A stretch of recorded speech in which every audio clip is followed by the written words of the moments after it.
ಸಿಂಹ ರಾಶಿಯಲ್ಲಿ ಶುಕ್ರನ ಸಂಚಾರ ಈಗ ಜುಲೈ 4ನೇ ತಾರೀಕಿನಿಂದ ಪ್ರಾರಂಭ ಆಗಿದೆ. ಕನ್ಯಾ ರಾಶಿಯವರಿಗೆ ಹೇಗಿದೆ ಈಗ ಶುಕ್ರನ ಸಂಚಾರ ಏನನ್ನು ತಿಳಿಸುತ್ತೆ ಅನ್ನೋದನ್ನು ಈಗ ನಾವು ಕೂಲಂಕುಷವಾಗಿ ವಿಮರ್ಶೆ ಮಾಡ್ತಾ ಬರೋಣ. ಕನ್ಯಾ ರಾಶಿಯವರು ಅತ್ಯಂತ ಏಕಾಗ್ರತೆಯಿಂದ ಇಲ್ಲಿ ಹೇಳುವಂತಹ ವಿಷಯಗಳನ್ನು ಅರ್ಥ ಮಾಡಿಕೊಳ್ಬೇಕು. ಶುಕ್ರ 9ನೆಯ ಮನೆಯ ಅದೃಷ್ಟದ ಗ್ರಹ ಯಾರಿಗೆ? ಕನ್ಯಾ ರಾಶಿಯವರಿಗೆ. ಮತ್ತು ಧನಸ್ಥಾನ 2ನೆಯ ಮನೆಯ ಒಡೆಯ ಕೂಡ ಅದು ಕನ್ಯಾ ರಾಶಿಯವರಿಗೆ ಮಾತ್ರ. ಅದು ಯಾಕೆ ಅಂತಂದರೆ 2ನೆಯ ಮನೆಯ ಅಧಿಪತಿ ಅದು ಶುಕ್ರ. ಸಿಂಹ ರಾಶಿಯಲ್ಲಿ ಈಗ ತನ್ನ ಸಂಚಾರವನ್ನು ಮಾಡ್ತಾ ಇದ್ದಾನೆ. 12ನೆಯ ಮನೆಯಲ್ಲಿ ಅವನ ಸಂಚಾರ ಪ್ರಾರಂಭ ಆಗಿದೆ. ಯಾರಿಗೆ? ಕನ್ಯಾ ರಾಶಿಯವರಿಗೆ ಮಾತ್ರ. 12ನೆಯ ಮನೆಯಲ್ಲಿ ಮಾಡುವಂತಹ ಶುಕ್ರನ ಸಂಚಾರ ಗೋಚಾರದಲ್ಲಿ ಇದು ಅನನುಕೂಲ ಏನೂ ಅಲ್ಲ. ಗೋಚಾರದಲ್ಲಿ ಅನನುಕೂಲ ಏನೂ ಅಲ್ಲ. ಯಾಕೆ ಅಂತಂದರೆ ಸೌಕರ್ಯಗಳು ಮತ್ತು ಐಷಾರಾಮಿಗಳ ಹೆಚ್ಚಳದ ಜೊತೆಯಲ್ಲಿ ಇದು ಸಂಬಂಧವನ್ನು ಅತ್ಯಂತ ದೃಢೀಕರಿಸುತ್ತೆ. ಆದರೆ ಕೇತುವಿನ ಸಂಯೋಗ, ರಾಹುವಿನ ಪ್ರಭಾವ ಶುಕ್ರನ ಮೇಲೆ ಇರೋದರಿಂದ ಸಂಪೂರ್ಣವಾದ ಫಲಿತಾಂಶವನ್ನೇ ನಾವು ನಿರೀಕ್ಷೆ ಮಾಡಲಿಕ್ಕೆ ಸಾಧ್ಯ ಇಲ್ಲ. ಆದರೂ ಕೂಡ ಶುಕ್ರನ ಸಂಚಾರ ಹಿಂದಿನ ಮನೆಯಲ್ಲಿ ಶನಿ ಸಂಚಾರ ಮಾಡ್ತಾ ಇದ್ದರೆ ತುಂಬ ಕಷ್ಟ. ಆದರೆ ಹಿಂದಿನ ಮನೆಯಲ್ಲಿ ಶುಕ್ರನ ಸಂಚಾರ ಇದ್ದರೆ ಅದು ಒಳ್ಳೆಯದೇ ಆಗುತ್ತೆ ಅಂತ.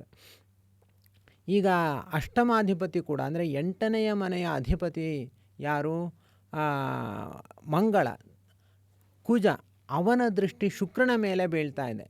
ಆದ್ದರಿಂದ ನಾವು ಮಿಶ್ರವಾದ ಫಲಿತಾಂಶವನ್ನೇ ಇಲ್ಲಿ ನಿರೀಕ್ಷೆ ಮಾಡಬೇಕಾಗುತ್ತೆ.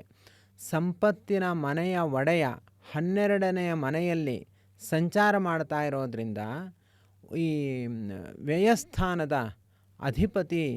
ವ್ಯಯಸ್ಥಾನದಲ್ಲಿ ಸಂಚಾರ ಮಾಡ್ತಾ ಇರೋದ್ರಿಂದ ಖರ್ಚುಗಳು ಹೆಚ್ಚು. ಈ ಖರ್ಚುಗಳು ಅರ್ಥಪೂರ್ಣವಾದ ವಿಷಯದಲ್ಲಿ ಮಾಡಿದ್ರೆ ತುಂಬ ಒಳ್ಳೆಯದು. ದಾನ ಧರ್ಮಗಳನ್ನು ಮಾಡೋದು ಅಥವಾ ಇನ್ನೇನೋ ಒಳ್ಳೆಯವರಿಗೆ ಅದನ್ನು ಕೊಡೋವಂಥದ್ದು, ಹೀಗೆ ಮಾಡಿದ್ರೆ ಅದು ಮುಂದೆ ತುಂಬ ಒಳ್ಳೆಯದಾಗುತ್ತೆ.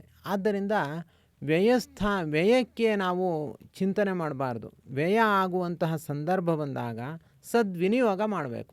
ಒಳ್ಳೆಯ ಕಡೆ ಹಣ ಹೋಗುತ್ತೆ ಅಂತ ಗೊತ್ತಾದಾಗ ಅದನ್ನು ಒಳ್ಳೆಯವರಿಗೆ ಕೊಟ್ಟರೆ ಅದು ಪುನಃ ನಮಗೆ ಅದು ವಾಪಸ್ಸು ಸಿಗುತ್ತೆ ಒಳ್ಳೆಯ ಕಾಲದಲ್ಲಿ. ಆದ್ದರಿಂದ ಈಗ ಕನ್ಯಾ ರಾಶಿಯವರು ವಿಶೇಷವಾಗಿ ದಾನವನ್ನು ಮಾಡಬೇಕು ಮತ್ತು ಅದನ್ನು ಒಳ್ಳೆಯ ಕಡೆ ಅದನ್ನು ವಿನಿಯೋಗ ಮಾಡಬೇಕು. ಹೀಗೆ ಮಾಡಿದಾಗ ಅವರಿಗೆ ಶುಕ್ರನ ಅನುಗ್ರಹ ಅವರಿಗೆ ಉಂಟಾಗುತ್ತೆ. ಉತ್ತಮ ಫಲಿತಾಂಶವನ್ನು ನೀಡುತ್ತೆ. ಈ ರಾಹು ಮತ್ತು ಕೇತುಗಳು ಮತ್ತು ಮಂಗಳ ಇವರ ಪ್ರಭಾವ ಒಟ್ಟಿಗೆ ಇದೆ ಶುಕ್ರನ ಮೇಲೆ. ಆದ್ದರಿಂದ ಪ್ರಯಾಣದ ಸಮಯದಲ್ಲಿ ಹೆಚ್ಚು ಜಾಗರೂಕರಾಗಿರಬೇಕು. ಇದು ಒಂದು ವಿಷಯವನ್ನು ಕನ್ಯಾ ರಾಶಿಯವರು ನೆನಪಿಟ್ಕೊಳ್ಬೇಕು. ಸುರಕ್ಷತೆ ಹಾಗೂ ಭದ್ರತೆಗೆ ಸಂಪೂರ್ಣ ಕಾಳಜಿಯನ್ನು ವಹಿಸಬೇಕು. ಯಾಕೆ ಅಂತಂದರೆ ವ್ಯಯಸ್ಥಾನದಲ್ಲಿ ಶುಕ್ರ ಇರೋದರಿಂದಾಗಿ ಅದು ಸಂಪತ್ತುಗಳ ಮೇಲೆ ಬೇರೆಯವರ ಕಣ್ಣು ಬೀಳುವಂತಹ ಸನ್ನಿವೇಶಗಳು ತುಂಬ ಇರುತ್ತೆ. ಆದ್ದರಿಂದ ಈ ಸಂದರ್ಭದಲ್ಲಿ ಕನ್ಯಾ ರಾಶಿಯವರು ತಮ್ಮ ಸಂಪತ್ತಿನ ಬಗ್ಗೆ ಅಥವಾ ತಮ್ಮ ಹೆಸರಿನ ಬಗ್ಗೆ, ತಮ್ಮ ವಿದ್ಯೆ ಮೊದಲಾದವುಗಳ ಬಗ್ಗೆಯೂ ಕೂಡ ಅವರು ಹೆಚ್ಚಿನ ಪ್ರೊಟೆಕ್ಷನ್ನ ಮಾಡಿಕೊಳ್ಬೇಕು. ಅದರ ರಕ್ಷಣೆಯನ್ನು ಹೆಚ್ಚು ಮಾಡಿಕೊಳ್ಬೇಕು. ಯಾರ ದೃಷ್ಟಿಗೂ ಕೂಡ ಪಾತ್ರರಾಗಬಾರ್ದು. ದೃಷ್ಟಿದೋಷ ಬರುವಂತಹ ಸನ್ನಿವೇಶಗಳು ತುಂಬ ಇರುತ್ತೆ. ದೃಷ್ಟಿದೋಷ ಸಣ್ಣ ಮಕ್ಕಳಿಗೆ ಮಾತ್ರ ಅಲ್ಲ, ಎಲ್ಲರಿಗೂ ಕೂಡ ದೃಷ್ಟಿದೋಷ ತಾಕುತ್ತೆ. ಯಾಕೆ ಅಂತಂದರೆ ಮನಸ್ಸಿನ ಶಕ್ತಿ ಹಾಗಿರುತ್ತೆ. ಇನ್ನೊಬ್ಬರು ಮನಸ್ಸಿನಲ್ಲಿ ಇವನು ಹಾಳಾಗಿ ಹೋಗಲಿ ಅಂದರೆ ಅದು ಖಂಡಿತ ಪ್ರಭಾವ ಬೀರುತ್ತೆ. ಅದಕ್ಕೆ ಹೊಟ್ಟೆ ಕಿಚ್ಚು, ಅಸೂಯೆ, ಮಾತ್ಸರ್ಯ ಅಂಥವರ ಮಧ್ಯದಲ್ಲಿ ನಾವು ಬದುಕ್ತಾ ಇದ್ದರೆ ನಾವು ಆ ದೋಷವನ್ನು ಪರಿಹಾರ ಮಾಡಿಕೊಳ್ಳಿಕ್ಕೆ ನಮ್ಮ ಶಕ್ತಿಯೆಲ್ಲವೂ ಕೂಡ ಹೋಗಿಬಿಡುತ್ತೆ. ಆದ್ದರಿಂದ ಅದರ ಬಗ್ಗೆ ನಮಗೆ ಯಾವಾಗಲೂ ಕೂಡ ಎಚ್ಚರಿಕೆ ಇರಬೇಕು. ಆ ದೃಷ್ಟಿದೋಷವನ್ನು ಪರಿಹಾರ ಮಾಡಿಕೊಳ್ತಾ ಇರಬೇಕು. ಅದಕ್ಕೋಸ್ಕರ ನಾವು ನರಸಿಂಹ ಕವಚವನ್ನು ಧಾರಣೆ ಮಾಡಬೇಕು. ಅಂದರೆ ಶ್ರೀ ಲಕ್ಷ್ಮೀ ನರಸಿಂಹಾಯ ನಮಃ ಎಂಬ ಮಂತ್ರವನ್ನು ಒಂದು 10 ಬಾರಿ ಆದರೂ ಅಂತಹ ಸಂದರ್ಭದಲ್ಲಿ ಹೇಳಿಕೊಂಡು ಬಿಡಬೇಕು. ಅದು ನಮಗೆ ಕವಚದಂತೆ ರಕ್ಷಣೆ ಮಾಡುತ್ತೆ. ಕನ್ಯಾ ರಾಶಿಯವರಿಗೆ ಈಗ 7ಮ ಸ್ಥಾನದಲ್ಲಿ ಶನಿ, ಅಂದರೆ ಶನಿಯ ನೇರ ದೃಷ್ಟಿ ಕನ್ಯಾ ರಾಶಿಗೆ ಬರ್ತಾ ಇದೆ.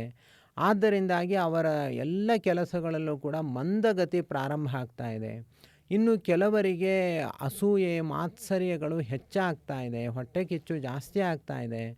ಮತ್ತು ಈ 9ನೆಯ ಮನೆಯಲ್ಲಿರುವಂತಹ ಕುಜ ಅವನ ಅದೃಷ್ಟದ ಸ್ಥಾನದಲ್ಲಿ ಕುಜ ಇರೋದರಿಂದಾಗಿ ಕೆಲವೊಂದು ಅದೃಷ್ಟಗಳು ನಾಶವಾಗ್ತಾ ಇದೆ. 8ನೇ ಮನೆಯಲ್ಲಿರುವಂತಹ ರಾಹು ಅವನು ಕೂಡ ತೊಂದರೆಯನ್ನು ಮಾಡ್ತಿದ್ದಾನೆ. ಆದರೆ ಈ ಕನ್ಯಾ ರಾಶಿಯವರಿಗೆ ಇರುವಂತಹ ಒಂದು ದೊಡ್ಡ ವರ ಅಂತ ಅಂದರೆ ಅದು ಏಕಾದಶದಲ್ಲಿ ಗುರು, ಲಾಭಸ್ಥಾನದಲ್ಲಿರುವಂತಹ ಗುರು ಉಚ್ಚದಲ್ಲಿ ಇದ್ದು ಅತ್ಯಂತ ಶ್ರೇಯಸ್ಸನ್ನು ಉಂಟು ಮಾಡ್ತಾ ಇದ್ದಾನೆ. ಈ ವರ್ಷ ಗುರು ನಾನು ಇವರಿಗೆ ಮಾತ್ರ ಪೂರ್ಣ ಫಲ ಕೊಡೋದು ಅಂತ ಘೋಷಣೆ ಮಾಡ್ತಾ ಇದ್ದಾನೆ. ಅದು ಯಾರಿಗೆ ಅಂದರೆ ಕನ್ಯಾ ರಾಶಿಯವರಿಗೆ. ಆದ್ದರಿಂದ ಕನ್ಯಾ ರಾಶಿಯವರು ತುಂಬ ಸಂತೋಷ ಪಡಬೇಕಾದ ಸನ್ನಿವೇಶ ಅಂದರೆ ಅದು ಗುರುವಿನ ಅನುಗ್ರಹ. ಅದು ಕನ್ಯಾ ರಾಶಿಯವರಿಗೆ ಮಾತ್ರ ಪ್ರಾಪ್ತವಾಗ್ತಾ ಇದೆ. ಹೀಗೆ ಕನ್ಯಾ ರಾಶಿಯವರು ಆ ಗುರುವಿನ ಅನುಗ್ರಹವನ್ನು ಲಾಭಸ್ಥಾನದಲ್ಲಿರುವಂಥ ನೀವೇನಾದರೂ ಈ ವರ್ಷ ಮಿಸ್ ಮಾಡಿಕೊಂಡ್ರೆ, ಅಂದರೆ ನೀವು ದೊಡ್ಡ ದೊಡ್ಡ ಕಾರ್ಯಗಳನ್ನು ಮಾಡೋದಿದ್ರೆ ಈ ವರ್ಷನೇ ಮಾಡಬೇಕು. ಯಾಕೆಂದರೆ ಲಾಭಸ್ಥಾನದಲ್ಲಿ ಗುರು ಉಚ್ಚದಲ್ಲಿ ಇದ್ದಾನೆ. ಆದ್ದರಿಂದ ನೀವು ಪ್ರಯತ್ನಪಟ್ಟು ನೀವು ಒಳ್ಳೆಯದನ್ನು ಮಾಡಿಕೊಳ್ಳೇಬೇಕು. ಮತ್ತೆ ನೀವು ಪೋಸ್ಟ್ಪೋನ್ ಮಾಡಿಕೊಂಡ್ರೆ ಮತ್ತೆ ಸಮಸ್ಯೆ ಆಗುತ್ತೆ. ಈಗ ನೋಡಿ, ಆರೋಗ್ಯ ಸುಧಾರಿಸಿರುತ್ತೆ, ಮನಸ್ಸಿಗೆ ಶಕ್ತಿ ಚೆನ್ನಾಗಿರುತ್ತೆ, ಎಲ್ಲ ಥರದ ನಿಮಗೆ ಅವಕಾಶಗಳು ಕೇಳಿಕೊಂಡು ಬರ್ತಾ ಇರುತ್ತೆ. ಅದನ್ನು ನೀವು ಚೆನ್ನಾಗಿ ಉಪಯೋಗಿಸ್ಕೊಳ್ಬೇಕು. ಹೇಗೆ ಚೆನ್ನಾಗಿ ಉಪಯೋಗಿಸ್ಕೊಳ್ಳೋದು? ಅದು ಅಷ್ಟು ಸುಲಭ ಅಲ್ಲ. ಯಾಕೆ ಅಂದರೆ ನಮ್ಮ ಬುದ್ಧಿ ತಪ್ಪು ಮಾರ್ಗದಲ್ಲಿ ಹೋಗಿಬಿಟ್ರೆ ಮತ್ತೆ ಸಮಸ್ಯೆ ಆಗಿಬಿಡುತ್ತೆ. ಅದಕ್ಕೋಸ್ಕರ ನಾವು ವಿಶೇಷವಾಗಿ ಲಕ್ಷ್ಮೀನಾರಾಯಣ ದೇವರ ಸೇವೆಯನ್ನೇ ಮಾಡಬೇಕು, ಗುರುರಾಯರ ಸೇವೆಯನ್ನೇ ಮಾಡಬೇಕು. ಹಾಗೆ ಸೇವೆಯನ್ನು ಮಾಡಿ ಮಾಡಿ ನಾವು ಒಳ್ಳೆಯದನ್ನು ಮಾಡ್ತಾ ಹೋಗಬೇಕು. ಇಲ್ಲ ನಮ್ಗೆ ಹೇಗಿದ್ದರೂ ಒಳ್ಳೆಯದಾಗುತ್ತೆ ಅಂತ ತಿಳ್ಕೊಂಡ್ಬಿಟ್ರೆ ನಾವು ರಾಂಗ್ ಡಿಸಿಷನ್ ತೊಗೊಂಡ್ಬಿಡ್ತೀವಿ. ಅದಕ್ಕೋಸ್ಕರ ನೀವು ವಿಶೇಷವಾಗಿ ಗುರು ದೇವತಾ ಆರಾಧನೆಯನ್ನು, ಲಕ್ಷ್ಮೀ ಸಹಿತರಾದ ಶ್ರೀಕರ ನಾರಾಯಣ ದೇವರ ಆರಾಧನೆಯನ್ನು ಮಾಡಲೇಬೇಕು. ಗುರುರಾಯರ ಆರಾಧನೆಯನ್ನು ಕೂಡ ಮಾಡಲೇಬೇಕು. ನಾನಿಲ್ಲಿ ಒಂದು ಒಳ್ಳೆಯ ಉಪಾಯವನ್ನು ಹೇಳೋನಿದ್ದೀನಿ. ಆಗಸ್ಟ್ 30ನೇ ತಾರೀಕು ರಾಯರ ಆರಾಧನೆ ಇದೆ. ಅದಕ್ಕೂ ಮೊದಲು 48 ದಿವಸಗಳ ಕಾಲ ಅಖಂಡವಾಗಿ ರಾಯರ ಆರಾಧನೆಯನ್ನು ನಾವು ಮಾಡೋಣ. ರಾಯರ ಸೇವೆಯನ್ನು ಮಾಡಿದ್ರೆ ನಿಮಗೆ ಗೊತ್ತು ಎಷ್ಟು ಸುಲಭವಾಗಿ ನಮ್ಮ ಕೆಲಸಗಳು ನಡೆದು ಹೋಗುತ್ತೆ ಅಂತ.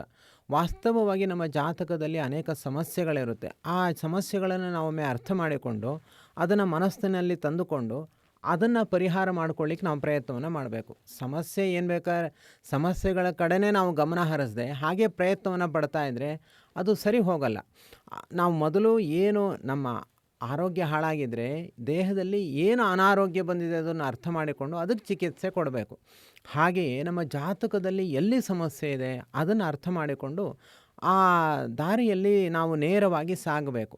ಅದಕ್ಕೋಸ್ಕರ ರಾಯರ ಆರಾಧನೆಯನ್ನು 48 ದಿವಸಗಳ ಕಾಲ ನಾವು ಒಂದು ಆಚರಿಸೋಣ.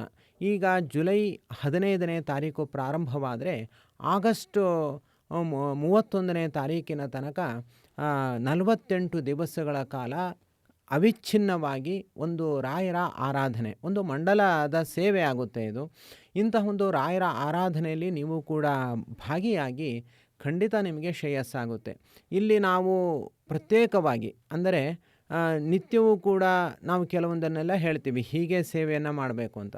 ಅದನ್ನು ನಿಮ್ಮಿಂದ ಅಪ್ಡೇಟ್ ಕೂಡ ತೊಗೊಳ್ತೀವಿ ಪ್ರತಿನಿತ್ಯ. ನೀವು ಇದನ್ನು ಮಾಡಿದ್ರಾ ಹೇಗೆ ಅಂತ. ಒಂದು ವೇಳೆ ನಿಮಗೆ ಅದು ಕಷ್ಟ ಆಗುತ್ತೆ ಅನ್ನೋದಿದ್ದರೆ ಅದಕ್ಕೆ ಬೇರೆ ಉಪಾಯವನ್ನು ಹೇಳ್ತೀವಿ. ಇಲ್ಲ ನಾವು ಇದರಲ್ಲಿ ಆಸಕ್ತಿಯನ್ನು ಹೊಂದಿ ನಾವು ರಾಯರ ಸೇವೆಯನ್ನು ಮಾಡಲಿಕ್ಕೆ ನಾವು ಉತ್ಸಾಹವನ್ನು ಹೊಂದಿತೀವಿ ಅಂತ ಆದರೆ ನೀವು ಅದರಲ್ಲಿ ಸೇರಿಕೊಳ್ಳಿ. ಬೆಳಿಗ್ಗೆಯಿಂದ ರಾತ್ರಿ ತನಕ ನಾವೇ ಎಲ್ಲವನ್ನು ಕೂಡ ಮಾರ್ಗದರ್ಶನ ಮಾಡಿಸ್ತಾ ಹೋಗ್ತೀವಿ. ಬ್ರಾಹ್ಮಿ ಮುಹೂರ್ತದಲ್ಲಿ ಪ್ರಾರಂಭವಾಗುವಂತಹ ಸೇವೆ ಅದು ರಾತ್ರಿಯ ತನಕ ನಡೆಯುತ್ತೆ. ಹಾಗೂ ಯಾವ ಯಾವ ಸಂದರ್ಭದಲ್ಲಿ ಏನೇನು ಮಾಡಬೇಕು ಅನ್ನೋದನ್ನು ಕೂಡ ನಾವು ಹೇಳ್ತೀವಿ.